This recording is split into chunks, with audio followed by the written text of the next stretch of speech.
Brothers and sisters, Namo Buddhaya. So first of all, I'd like to apologise for not being around much. Well, actually, probably it's for your benefit that I'm not. I'm feeling a little off colour, which, as the non-English won't understand what that means, I'm ill. It can even mean off colour, can even mean you're about to die, but in this case it's not that. I picked up something in Bombay which would have been better to leave there. I must admit I'm also, as always when I come back from India, I have a strong desire for solitude and nothing to do. So that's what I'm not doing. So somebody left this book outside my room last night, Sanghakaya. I'm very relieved that in the men's community somebody had a copy of Konza's Diamond Sutra. It would have been shameful if there hadn't been. This edition is actually very dear to me, not this particular copy, but this edition, because the very first retreat I went on, Dhammadina was present, I think Kamalashila might have been. I went into the town, nearby town of Hazelmere, and went to a second-hand bookshop, and from the shelves, a hardback version of this leapt at me. I took it back to the retreat and sat in the sun on the grass, trying to find my way into it, and I felt a sort of presence behind me. I looked up, and there I saw Bhante, looking thoroughly disreputable, in a rather grubby robe, with long dishevelled locks and a wicked toothy grin. And he was sort of looking over my shoulder and seeing what I was reading with a wonderful sort of delighted chuckle. My own Mahayana version of what happened then is that at that moment he predicted me to full and perfect Dharmacharihood. And he selected my name when I would be ordained. So I found it, and I found the passage that I was looking for. I'll read you what the Sanskrit says, the full version says. The Lord asked, "What do you think, Subhuti? Is there any dharma which the Tathagata has fully known as the utmost right and perfect enlightenment? Or is there any dharma which the Tathagata has demonstrated?" Subhuti replied, "No, not as I understand what the Lord has said, and why. This dharma which the Tathagata has fully known or demonstrated, it cannot be grasped, it cannot be talked about. It is neither a dharma nor a no dharma. And why? Because an absolute exalts the holy persons." Full of these prajna paramita whys, which don't actually get answered exactly. They get answered in a completely different way. So the word absolute is translates a Samskrita. Here, well, he's translated as absolute, which isn't really, well, it's a bit misleading for us with our post-Hegelian sensitivities. I'm sure you have them, don't you? You can get surgery for it, but absolute just doesn't sound right, does it? A Samskrita here doesn't mean unconditioned in the sense of not arising in dependence on conditions. It means unconditioned in the sense that it cannot be discriminated. You cannot know it with a discriminating mind. Samnya will not get it. It cannot be interpreted. Any interpretation, by definition, misses it, because it is a tarkavacharo. It's beyond the reach of reason. So something animates, something exalts, as the phrase is here, the holy person, one who's entered the stream, which cannot be defined in ordinary terms. All our language is derived from the world of grasping and grasped, from the world of ego clinging and that which is clung to. So what exalts the holy persons is something that goes completely beyond our normal mode of understanding. But the word exalts is the one I really want to bring your attention to. Exalts. The word pravavita contains a great wealth of meanings, and exalts is the best I can do, says Konza. One could also say are glorified by, draw their strength from, owe their distinction to, or derive their dignity from. The idea is that the holy persons have arisen from the unconditioned, have been produced from it, are brought forth by it. It is as a result of their contact with the unconditioned that they become mighty and powerful and that they thrive. It is by means of the unconditioned that they prevail and excel. And finally, they are recognized, characterized, or defined by it. In a sense, they are revealed by it. It is their true nature to be the unconditioned. So I think this enlarges our understanding of what we mean by Adhisthana, a force, so to speak, that comes from beyond our normal framework of understanding, our normal way of interpreting the world, that indeed cannot be interpreted. That is what Adhisthana is. You're not making contact with anything personal, in a sense. It's not charisma, as I said yesterday. It's not authority in the status sense. It's something that lifts the individual up, coming from the unconditioned, in the language that's used here. So that helps us to understand a little bit better what it is to experience Adhisthana. It's not something you experience with the thinking mind. It's not something you experience, as it were, with intelligence or with the intelligence in the narrow sense, perhaps in the more 18th century or earlier sense. But it's something experienced completely directly. It can even be contrary to your wishes, as it was in the case of the 5 ascetics who the Buddha met in the deer park at Shravasti.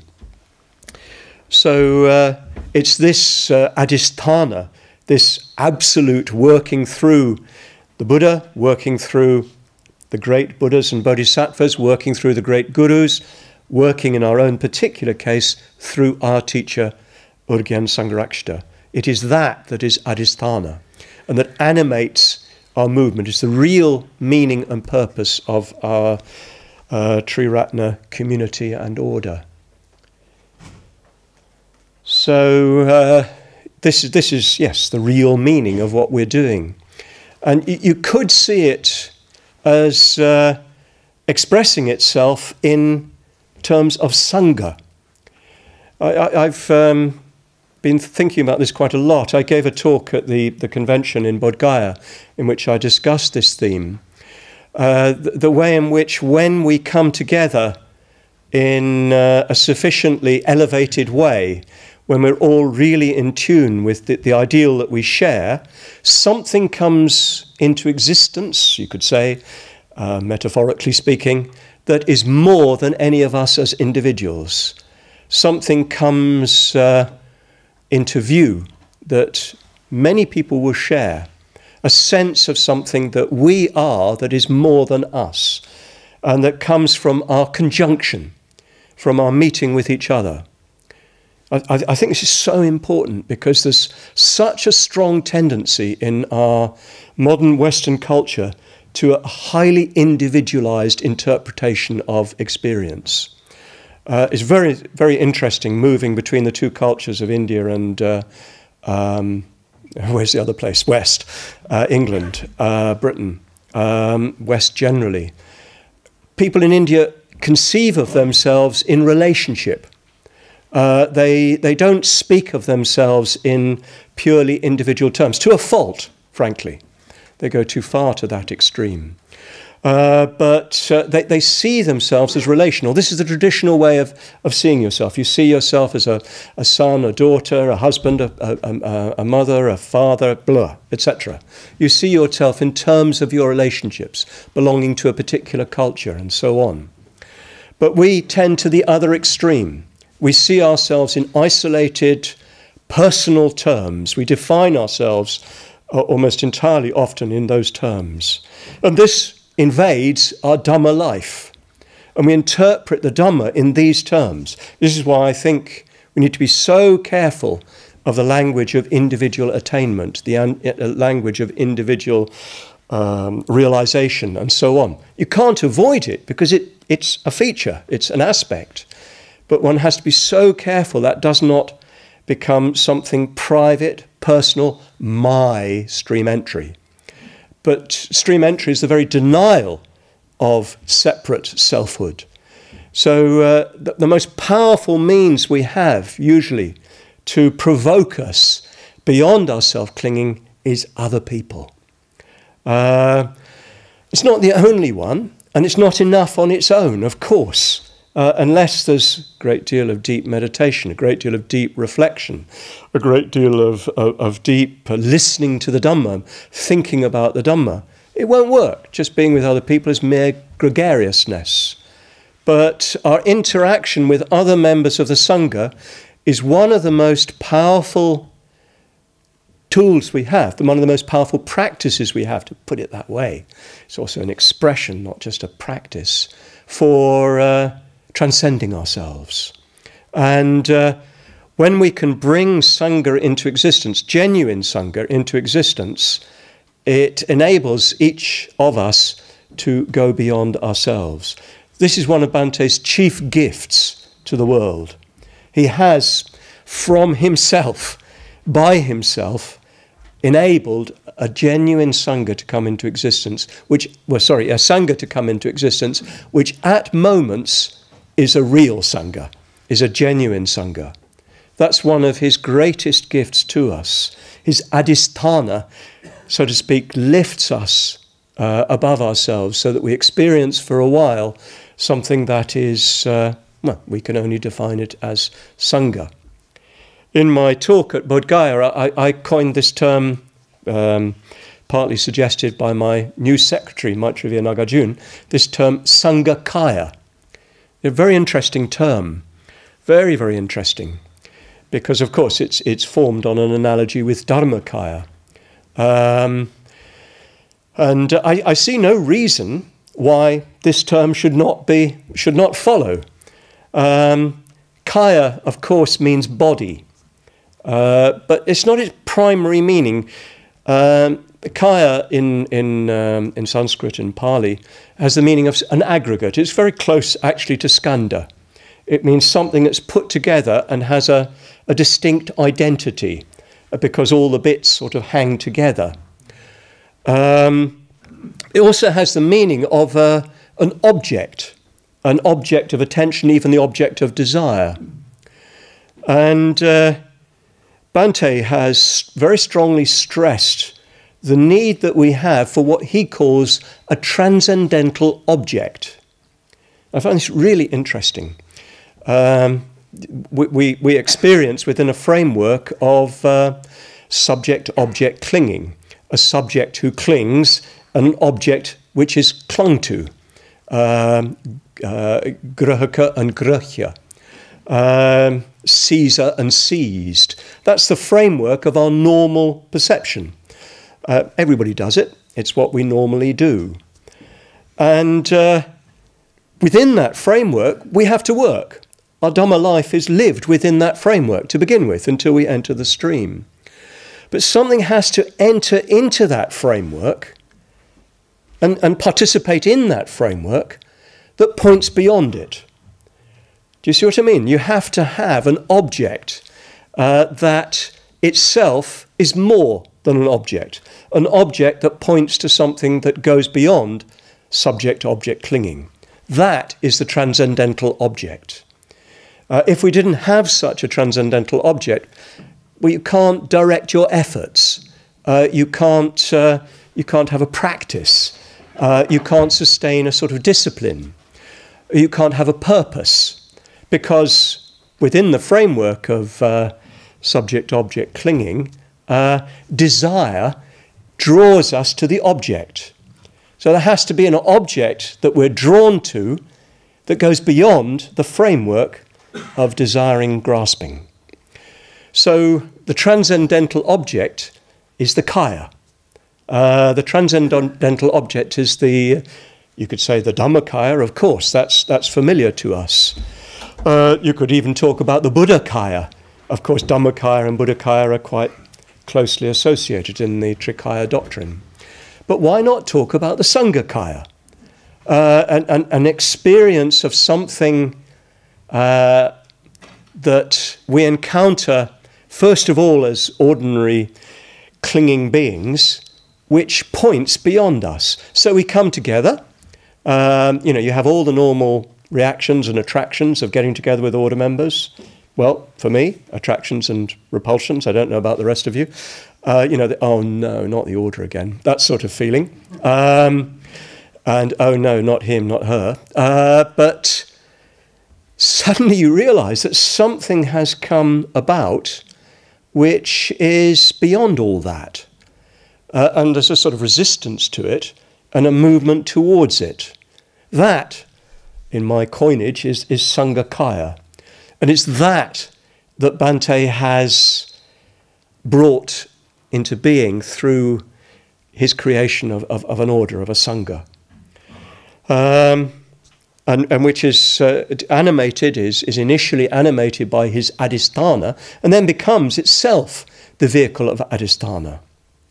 It's as if it becomes independently a source of Adhisthana. People can even come into contact with the Sangha and experience Adhisthana, a spiritual power which surprises them, takes them by surprise, astonishes them. So this is a vital contribution of Bhante. He's made this Sangha come into existence, or he's sparked us off to bring Sangha into existence, because of course he can't do it, but his sustaining power has animated the Sangha until this point. Of course, that sustaining power will be there as long as we remember him, as long as we keep in contact with him by memory. When he's gone from us, well, that sustaining power will be accessible to us, just as the Buddha's memory is still a sustaining power for us. And this is one of the major importances of this place, that it is a focus, one of the principal, perhaps the principal focus for our connecting with Bhante's Adhisthana. He clearly thinks that's very, very important. After all, he had no desire to leave Madhyamaloka, believe it or not. He didn't want to go. He's very happy there. Everything was where he wanted it. At his age, a move is really, really painful and difficult. We didn't force him. We didn't grab him and put him in the car and take him away. We told him, we can buy this place.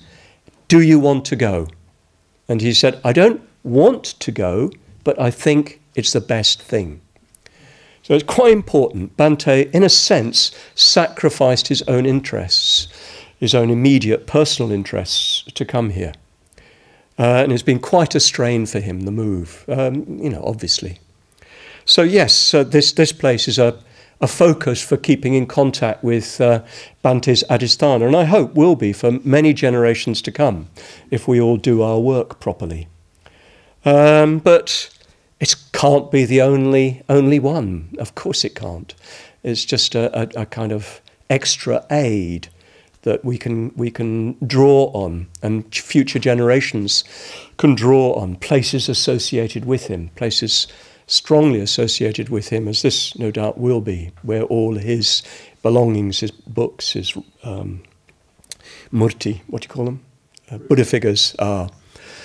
Yes, Bhante's Adhisthana will still sustain us in the future. But it's not enough to draw on Bante's memory, as it were, and his an imaginative connection with him, as important as that will be for future generations.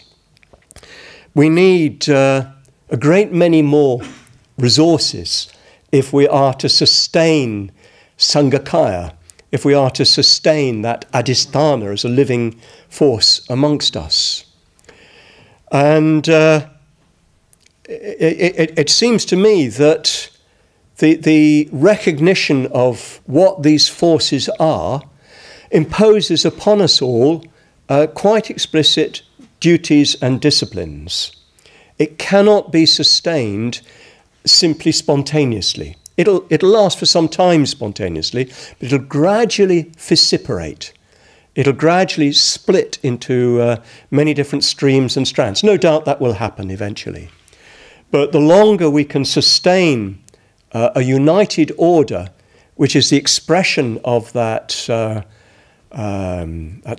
of Sanghakaya, that Adhisthana that initially emanated from Bante and from the Buddhas and Bodhisattvas and the Buddha himself. As long as we can remain united, we can sustain that. So to me it seems that we're at a point where we need to really decide whether we want that or not. Because if we want it, yes, certain duties are imposed upon us. He who wills the ends wills the means. So if you want that unity as a source of sustaining the Sanghakaya, then certain things are imposed upon you. But I haven't made the connection, of course, between unity and the Sanghakaya. But perhaps that's fairly obvious, that if we are increasingly distant from each other, if we increasingly don't feel we share enough in common, well, it'll be much more difficult to create the spark out of which Sanghakaya will emerge. You know, many good Buddhists. I know many good Buddhists, and I have some good friends amongst other Buddhists. But very rarely do I experience in the midst of other Buddhists the same quality and depth of Sanghakaya as I do within the order to which I belong. When we're united, when we share a great deal in common, it's easier, it's more likely that Sanghakaya will come into existence if we do the right things. We need to work to sustain the unity, the very strong, intense connections with each other, out of which we can transcend ourselves together and experience thereby Sanghakaya. So I'm going to pursue what it is that we need to do by looking at those four lineages. Because I think down those four lineages you can see more or less the outlines of what unity implies. Bante himself, in the paper published as What is the Western Buddhist Order in 2009, spoke of unity as depending upon a high degree of commonality of practice. He said he thinks it's only to the extent that we share a high degree of commonality, that we share the same basic practices, it's only to that extent that we will be able to sense our unity. I think we can extend that. I think we can say also that it's only to the extent that we share a high degree of commonality of teaching that we will be able to experience our unity. It's only to the extent that we share a high degree of commonality of practice that we'll be able to share our sense of unity and thereby allow the Sanghakaya to emerge. It's only to the extent that we recognize, accept the responsibilities that are being held and support and encourage those responsibilities, only to that extent will we experience our unity and thereby Sanghakaya. Of course, only to the extent that we share to a very high degree a common flavour of inspiration will we be able to experience that unity. So let me examine each of these in turn. let me look first of all at a high degree of teaching. Perhaps it's fairly obvious, but I think we need to address, even now, within our order, issues arising in relation to this. I was recently in a study group where discussion was going on, and somebody referred to the seventh jnana. And, I looked completely blank. And you said, oh, you know the seventh jnana, and explained what it was. I said, I'm really sorry, I have no idea what you're talking about. So he said, in Daniel Ingram's book. I'm sorry, I haven't ever read it. It's not to my taste, frankly. It's a little over-technical and cold for my taste. I don't say that it's not good for others, but my aesthetic sense doesn't take to it. But this person, and it seemed as if it wasn't just him, the centre from which he came, that was their major reference point. So they were sharing a language which no doubt was effective and useful for them, but into which I had no access, and which is not commonly shared. There are a few Ingramites, but it's not shared by everybody. Because whatever it is that they've got from that hasn't been digested into our common system of practice. So you see what I mean? I'm not saying this is wrong and bad and naughty and awful. It may be very good, it may be very useful, but when it's a language which exists sort of detached from the major pool that we share, it becomes quite difficult to interact. We increasingly don't have the same vocabulary. So when we refer to things, we don't know what each other are meaning. And we depend so much on overlapping on a certain range of very basic teachings. For instance, we're all so thoroughly schooled, I hope, in the Bante's particular understanding of going for refuge to the three jewels. We understand that in a very particular way, which, it's not completely different from everybody else, but it's quite distinctive. And so many of our institutions, our practices, our relations with each other, our very order is founded upon that particular interpretation, that particular presentation of going for refuge to the three jewels. And if we start to diverge, for instance, in our interpretation of, or a presentation of going for refuge to the three jewels, how are we going to talk about readiness for ordination? How are we going to talk to each other about the fundamentals of our Dhamma life? So many other aspects of our teachings we derive from Bante, and which give us a strong degree of mutual understanding. I can take so much for granted speaking to you, dear brothers and sisters. I know that you'll understand so much of what I'm saying because you have the same background as I have. You've studied the same Mitra course. Actually, I never did a Mitra course, but anyway, you've studied the same basic material. You've heard the same lectures. You read the same books. Yes, we've read other books. I've read ones that you haven't read. You've read ones I haven't read. But we overlap to a high degree in a certain range of teachings, a certain range of presentations.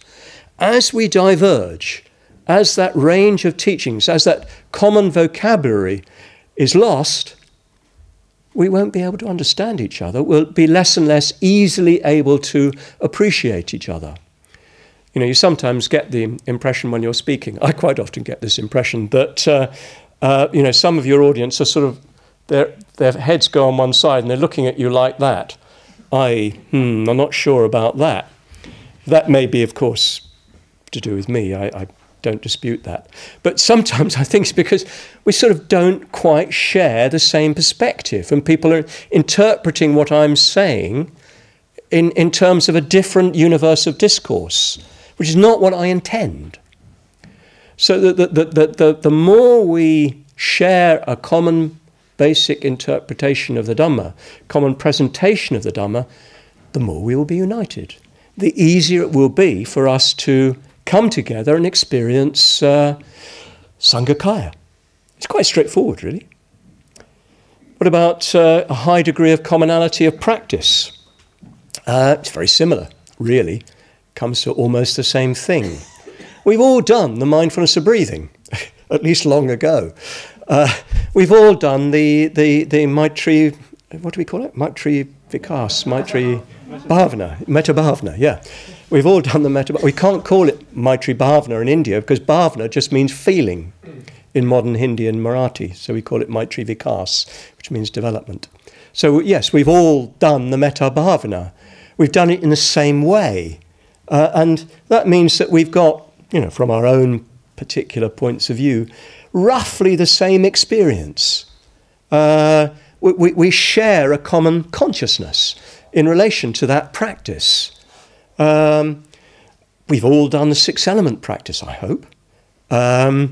We've all done perhaps other of those reflective vipassana practices. Probably most of us have done, we should have done, some form of Buddhanusmriti, which, as I said yesterday, for me implies not merely contemplating the Buddha Shakyamuni, but the contemplation of the Buddhas and Bodhisattvas. Manjushri Stuti Sadhana is a form of Buddhanusmriti. So yes, we share a common set of experiences which are framed, of course, in a common system.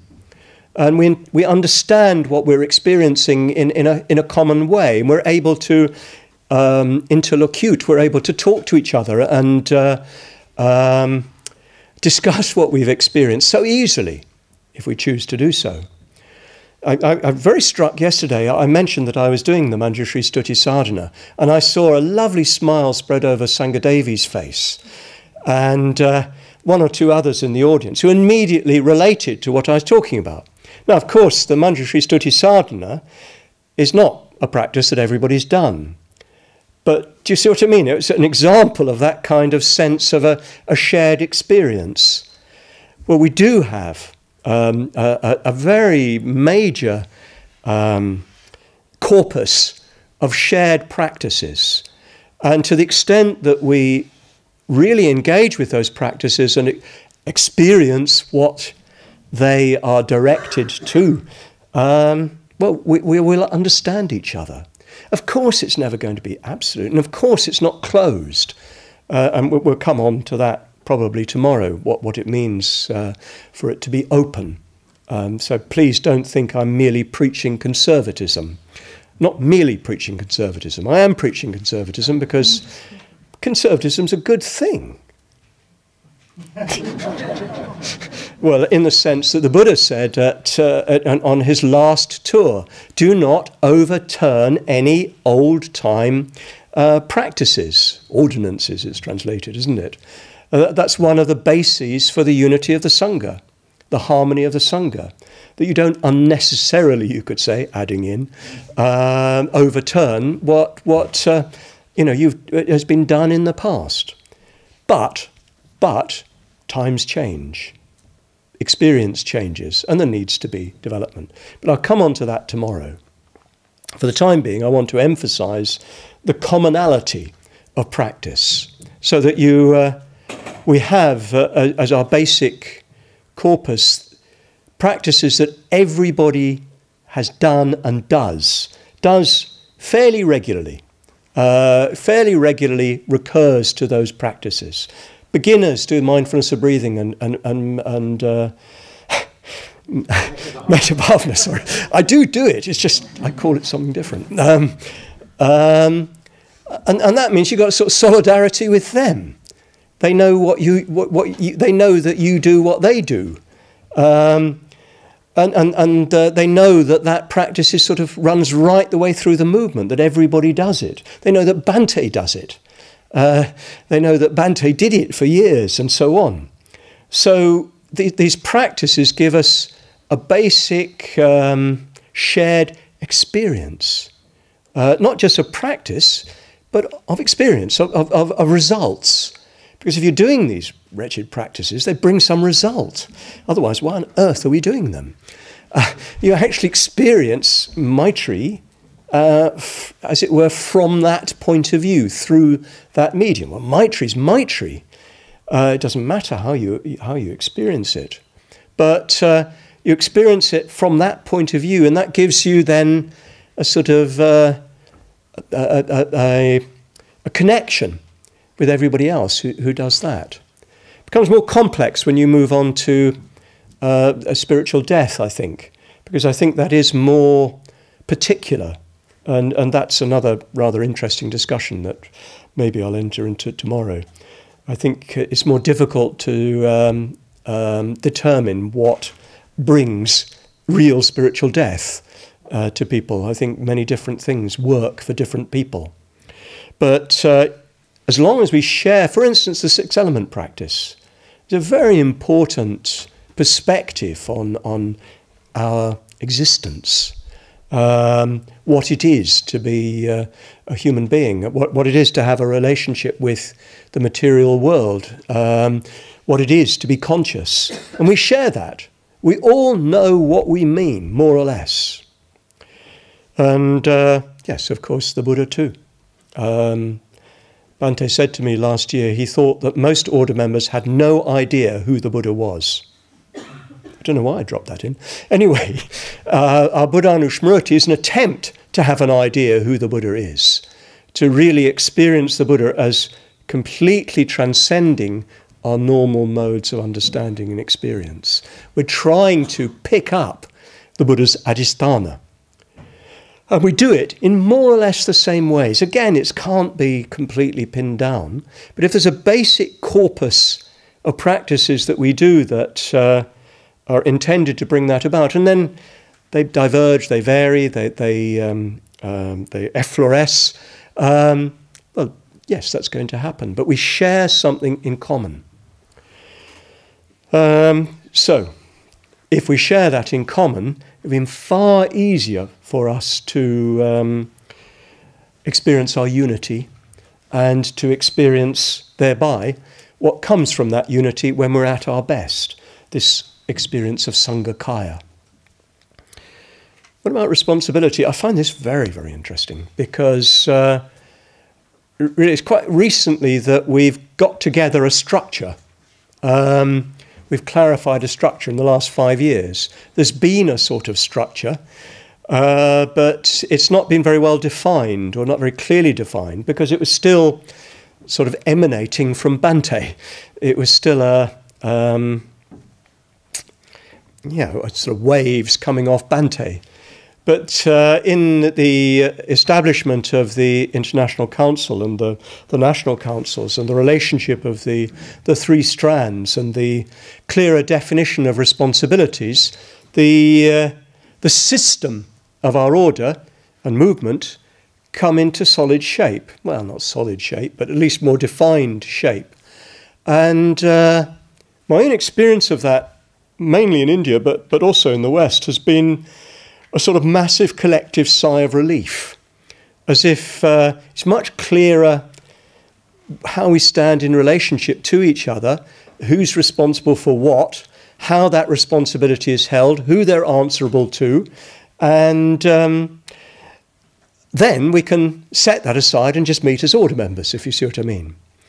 I've noticed this particularly in India because the movement in India has developed in a very different way, of course, without the immediate presence of Bhante all the time. I won't go into all the ins and outs of it, it's quite a complex story. But it's taken some time, really, for Indian order members to stop looking to the big white people, to be frank. It's understandable why. Because it's not clear how responsibility is distributed apart from them, just as it wasn't clear in the early days how responsibility was distributed apart from Bhante. And what I've noticed, especially over the last couple of years, is everything beginning to settle down in India in that way. And also Indian order members taking the major responsibility. I am not on the National Council in India. Karanamaya has just resigned from it. It's all in Marathi. We now have 5 Indian public preceptors. I leave them and just do what they tell me. You did, you believed me. Anyway, they think it all out, and then we discuss in English. But they've got their own way of talking, which is very different. They don't seem to sort of follow such a directed thread, but they talk about everything that needs to be talked about. And they come up with very wise and appropriate decisions and interpretations and so on.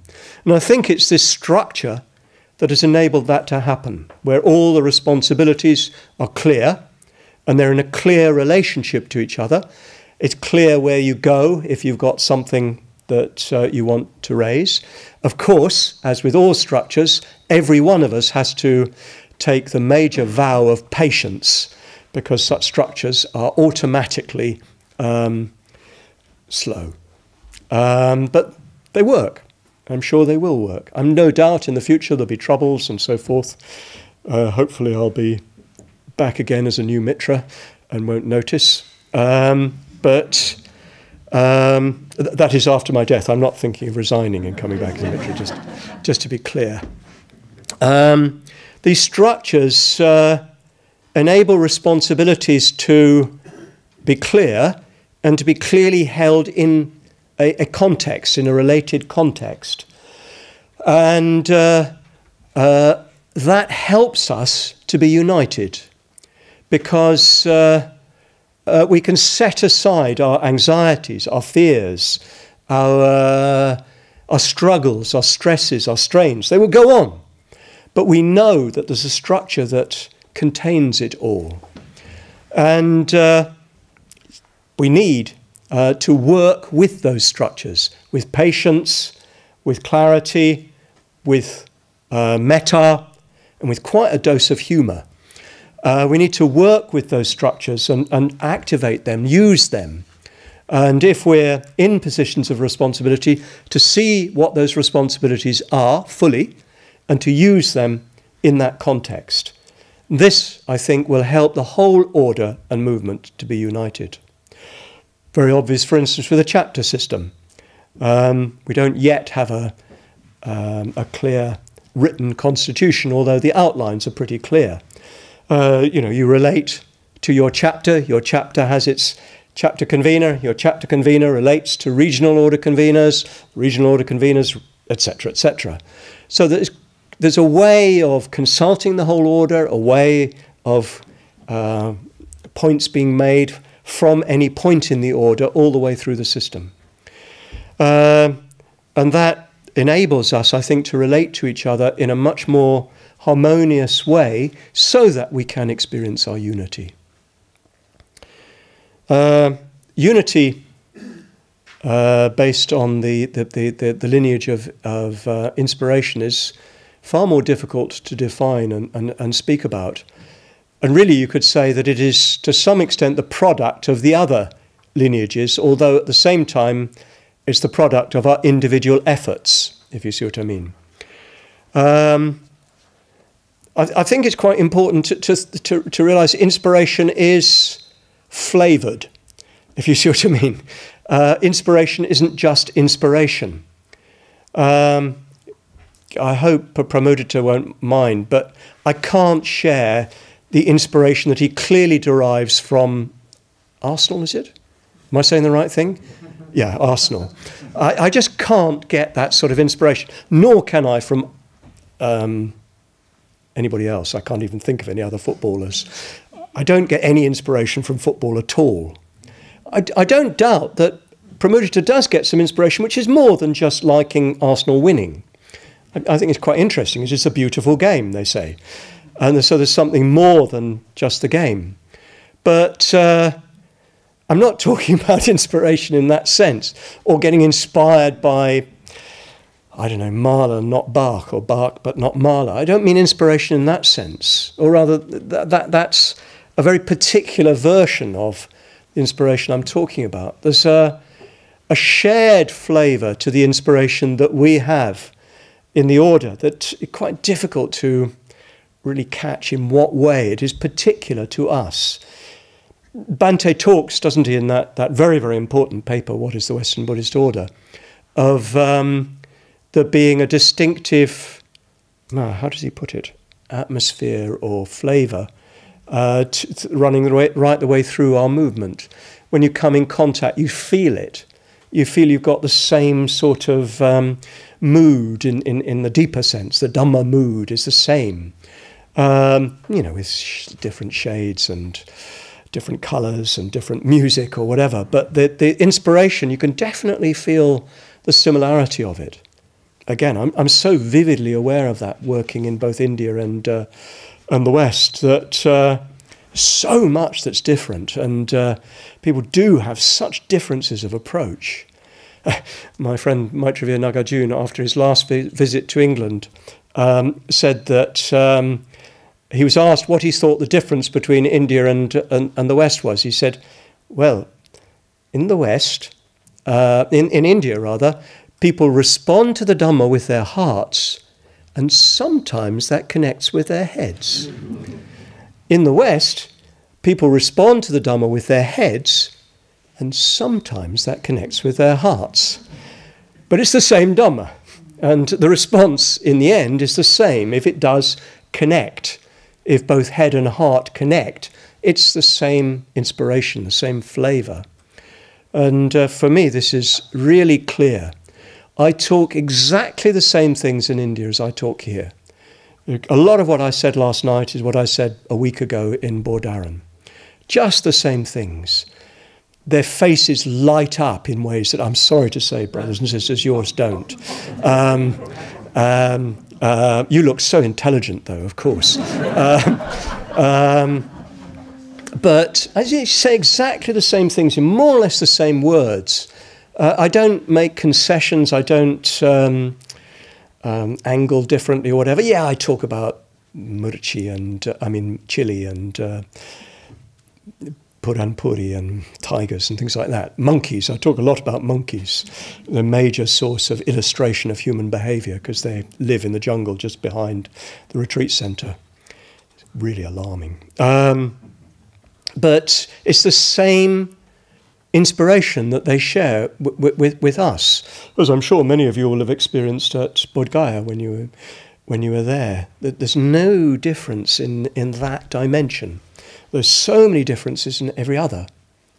So that shared inspiration comes from our response to our teacher and to our active work to remain united in teaching, practice and responsibility, the structure of responsibility. That shared inspiration comes from that. It comes from our deep going for refuge to the three jewels, our activation of those practices and teachings for ourselves. And it comes from us being loyal disciples of Sangharakshita. Bhante, in that paper, which is a mine of unmined material, I really think it's worth everybody going through it again now that we've all sort of calmed down a bit and sort of digested it without realising it. It's worth going through it again and just seeing a lot of the detail of what Bhante says. For instance, you know, famously he defines the order as the community of his disciples and disciples of disciples, practising in accordance with his particular presentation of the Dhamma. But he also says that I expect of my disciples that they will faithfully study my teaching, faithfully put it into practice, and faithfully hand it on to others. And if we do that, of course, down the lineage of practice, the lineage of teaching, lineage of responsibility, the lineage of inspiration will certainly be continued. This is the choice that we really have to make. I'm sure that this is not a problem. I hope it's not a problem for anybody here, by virtue of you taking the responsibilities that you hold. But I think the order as a whole needs to recognise the responsibility that goes with maintaining Sanghakaya. If you care about it, if you want it, you're going to have to work. You're going to have to make sure that your own individual inspiration, an individual practice, has sufficient commonality with the practice of others.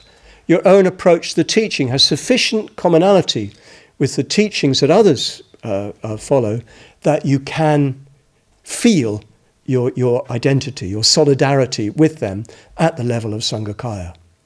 This means work. If you found inspiration in, Daniel Ingram, since I mentioned him, that's great, that's fine. But you've got to make the steps to integrate that. You've got to make the steps to find a way to bring that into relationship with the common store of practice. Again, I will say much more about this tomorrow.